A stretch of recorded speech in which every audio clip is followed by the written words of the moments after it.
ప్రేమగలిగిన తండ్రి మీకు స్తోత్రాలు అయ్యా. ఆఖరి గడియని మీరు మాతో మాట్లాడారు. ఈ ఆఖరి గడిలో ఉన్న మేము బహు జాగ్రత్త కలిగి మా జీవితాన్ని కలిగి ఉండాలని మాతో మాట్లాడారు.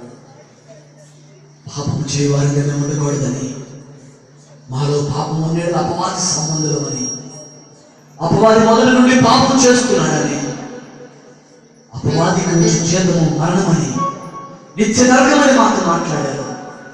ఈరోజు ఎంతమంది రక్షించబడి ఆ అనుభవాన్ని కోల్పోయారో ఇప్పుడే మీ కృపా సింహాసనం ఎదురుకు వస్తున్నామయ్యా.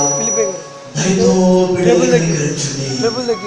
ఇకెన్నడూ పాపము చేయకుందురుగాక, ఇకెన్నడూ లోకము వైపు జరగకుందురుగాక, ఆత్మలో వచ్చి నియమం ద్వారా పాపమును జయించుదురుగాక.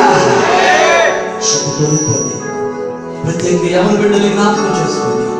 వారి జీవితాన్ని మీ సేవ కొరకు సమర్పించి వారి జీవితాన్ని మీకు త్యాగం చేసేవారిగా చేయండి. ప్రతి ఒక్కరిని జ్ఞాపకం చేసుకున్నాను.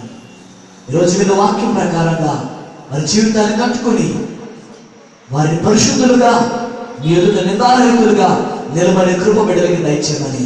అంతేకాదయ్యా, ఇప్పుడు పరిశుద్ధంగా మేము మీ మాటలు వినడానికి సిద్ధంగా ఉన్నాం. మీరు మాతో మాట్లాడండి. నిన్న వాక్యాన్ని భద్రపరిచి